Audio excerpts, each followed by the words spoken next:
estoy dispuesto a permitir que un pedófilo, violador y traidor manche mis manos con sus crímenes, aseguró en un manifiesto Cole Thomas Allen, de 31 años, presunto responsable del tiroteo ocurrido la noche del sábado en la cena de corresponsales de la Casa Blanca, quien fue detenido momentos después.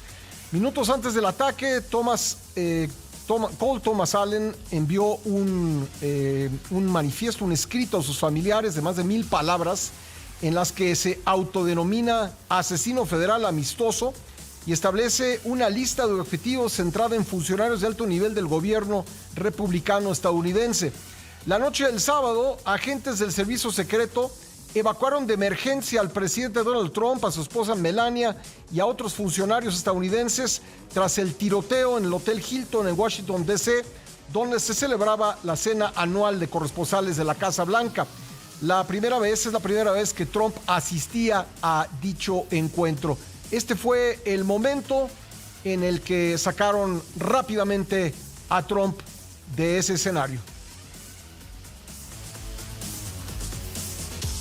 Ahí estamos viendo cómo uno de los participantes en este encuentro estaba haciendo un truco de magia, enseñándole una tarjeta al presidente Trump y a su esposa, y de repente irrumpen los agentes del servicio secreto, se llevan al vicepresidente de Estados Unidos y luego se llevan al presidente, y pues la mayor parte de los asistentes a esta escena, más de 2,000, se metieron abajo de las mesas, y pues un caos total, una incomprensión de lo que estaba sucediendo. Algunas personas escucharon los balazos, pero otras no, se preguntaban qué estaba pasando, y así se puso la noche del sábado en el salón de banquetes del Hotel Hilton, donde imperó la confusión y cientos de invitados, como vemos, se agacharon bajo las mesas.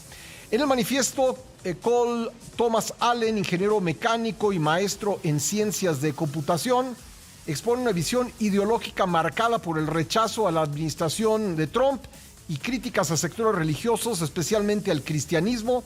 En uno de los fragmentos argumenta que poner la otra mejilla frente a la opresión de otros constituye complicidad, reinterpretando principios religiosos para justificar la violencia. En entrevista con el programa 60 Minutes, el presidente Donald Trump aseguró anoche que el agresor es un enfermo mental y actuó por un supuesto odio hacia los cristianos, de acuerdo con el manifiesto que afirmó había leído. La noche del sábado, en conferencia de prensa tras el tiroteo, el presidente Trump aseguró que no es la primera vez que hay un atentado en su contra. Trump pidió a los estadounidenses resolver sus diferencias de manera pacífica. Vamos a escucharlo. No es la primera vez en los últimos años que nuestra república ha sido atacada por un aspirante asesino que busca matar. En Butler, Pensilvania, hace menos de 2 años, y en Palm Beach, Florida, unos meses después, estuvimos cerca.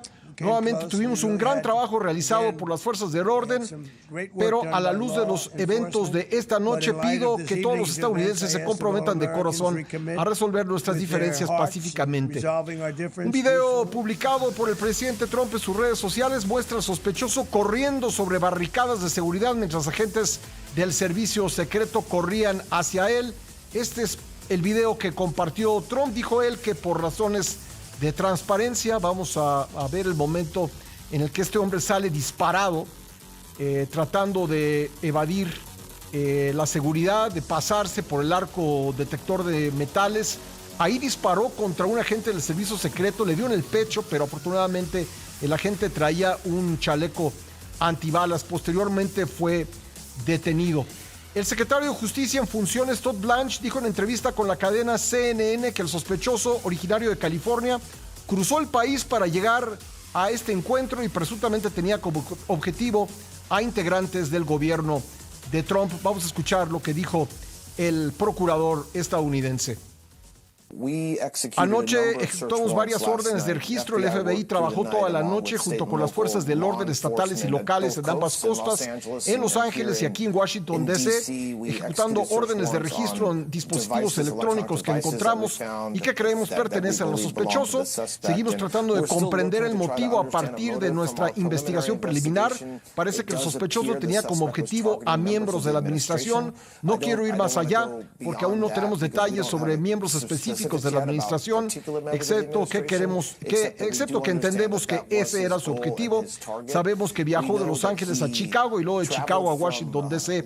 Al parecer viajó en tren. Durante el ataque, como le comentaba, un agente recibió un disparo en un chaleco antibalas, dijeron funcionarios. El hombre armado fue detenido y no resultó herido. Allen enfrenta cargos relacionados con el uso de armas de fuego en un delito violento y agresión a un agente federal.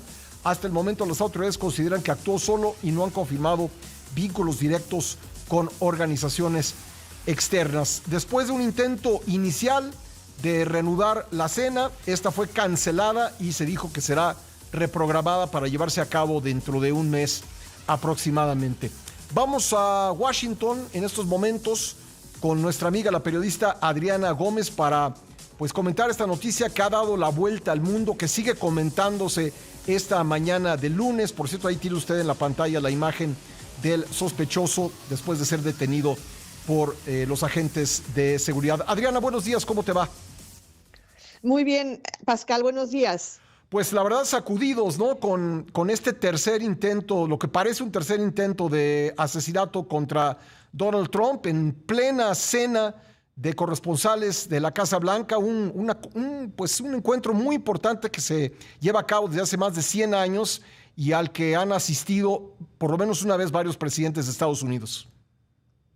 Así es, Pascal, y de hecho, efectivamente está conmocionado Washington, y de hecho es la primera vez que Donald Trump participa como presidente en esta cena, con lo cual lo hacía aún más significativo. La relación de Donald Trump con la prensa, como tú sabes, ha sido muy tensa, muy agresiva, los insulta en la Casa Blanca, en las conferencias de prensa, en fin. Entonces era una oportunidad de los periodistas que cubren la Casa Blanca para de alguna forma acercarse al presidente. Es una oportunidad también donde se hacen bromas entre unos y otros.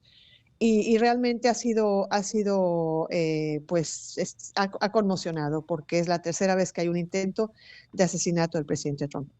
Bueno, sabemos ya algunas cosas, bueno, porque así lo han confirmado funcionarios estadounidenses. Sabemos que él pudo llegar tan cerca de esta cena porque estaba hospedado en el hotel. Y es un hotel además emblemático de la capital de Estados Unidos, no solo porque ahí se llevan a cabo este tipo de acontecimientos, entre ellos la cena de corresponsales de la Casa Blanca que se han realizado varias veces ahí, sino que también en 1981 al salir de ese hotel hubo un atentado en contra del presidente Ronald Reagan. Así es, y de hecho fue un atentado muy serio. El presidente Ronald Reagan había ido a una reunión con los líderes obreros, de trabajadores, y al salir un hombre de unos 50 y pico años le disparó a él y a su equipo, le atravesó un pulmón, en fin, fue algo muy serio, lo llevaron al hospital. Su jefe de prensa, James Brady, fue disparado en la cabeza y quedó paralizado. Así que sí, es un hotel que está a unos 2 kilómetros de la Casa Blanca. Se realizan ahí muchos eventos, muchas cenas, muchos eventos relacionados con el presidente. Entonces, realmente, Pascal, no es un lugar muy emblemático de Washington, ¿no? Entonces, en el que, salvo lo de Reagan, no había sucedido un evento como este. Luego llegó, lo que tú comentas, llegó este señor que es el muchacho de 31 años, Cole Thomas Allen, el que hizo la intentona, llegó armado con una pistola, con un rifle, con cuchillo, se hospedó la noche anterior y intentó cruzar un control del servicio secreto y corrió casi 20 metros para llegar al umbral de una escalera que bajaría, que llevaría al salón donde estaba llevándose a cabo la cena. El salón estaba en el sótano del hotel, con lo cual no es que hubiera llegado a la puerta de donde estaba el salón, ¿no? Pero sí llegó bastante cerca. Y bueno, se están cuestionando mucho el lugar donde se llevó a cabo este evento, donde se ha llevado a cabo desde el 68. También esto lo está utilizando mucho el presidente Trump, Pascal, para justificar la construcción de su salón de baile. Como ustedes saben y como lo hemos platicado aquí, destruyó el ala este de la Casa Blanca, donde hay que construir muy a su estilo de Florida, de Mar-a-Lago, un salón que creo que mide más que una cancha de soccer. Y entonces dice, necesitamos un salón de baile, ¿no? Entonces, como siempre, el presidente Trump es muy hábil para llevar los temas hacia sus intereses ahora. Bueno, pues también llama la atención y yo diría preocupa por tratarse de un país que tiene una enorme influencia en todo el mundo, la enorme polarización política que hay, porque también he leído a gente que dice, bueno, es que eso pasa cuando alguien está tan desesperado con Trump, también digamos, desde el sector de la izquierda estadounidense o lo que se entiende como izquierda ya, pues hemos podido leer y escuchar casi justificaciones a este acto. Yo creo que es una polarización que sucede en Estados Unidos y en muchos países del mundo, pero efectivamente se culpa la polarización a la izquierda, pero el presidente Trump la ha causado también, la ha provocado. Cuando tú ves las conferencias de prensa que el presidente Trump tiene con los periodistas, la forma como los agrede Sí, pues incluso anoche, ¿no? En la entrevista con 60 Minutes insultó a la periodista por leer partes del manifiesto del atacante. Así es, le dijo, usted es una persona horrible, se debería avergonzar, en fin. Y la periodista estaba leyendo justo no sé si lo has comentado, pero el manifiesto que este muchacho, ¿sí lo leíste? Okay. Lo leímos al aire. Y por aire. cierto, Adriana, me llama mucho la atención que haya salido a la luz, porque normalmente se trata de evitar que se propaguen estos textos para pues, evitar que haya gente que lo quiera imitar, pero entiendo que el hermano se lo entregó a la policía de Connecticut y así fue como lo filtró o lo conoció el diario New York Post. Y en New York Post, New York Times, efectivamente. Y esa fue la forma en la que de hecho, oficialmente no se ha transmitido, no se ha vinculado, pero sí, es un... A ver, Pascal, volviendo al tema de la polarización, es muy serio. Incluso te voy a dar un ejemplo. Ha bajado mucho la popularidad de Trump desde la desde la invasión a Irán. La inflación ha crecido muchísimo, la economía está mal, en fin. Se puede decir, las últimas encuestas le dan un 39% de aprobación a Trump, que es bajísimo, y un 57% de reprobación, lo reprueban. Pero entre los republicanos, el 80% aún lo están apoyando. Entonces, estamos ya en una época en la que ya, independientemente de los hechos, hay una especie de culto alrededor de Trump, que además él mismo se ha envuelto en un culto casi religioso, cristiano, episcopal, bueno, no episcopal, no, de protestante. Entonces, evangélico. Entonces, hay una polarización un poco fanática, sinceramente. Esto que yo no he leído gente seria, de periodistas, no he leído a nadie que justifique este atentado, al contrario, preocupa, preocupa, pero claro, luego además está el tema de los fake news, ¿no? De cómo se está promoviendo muchas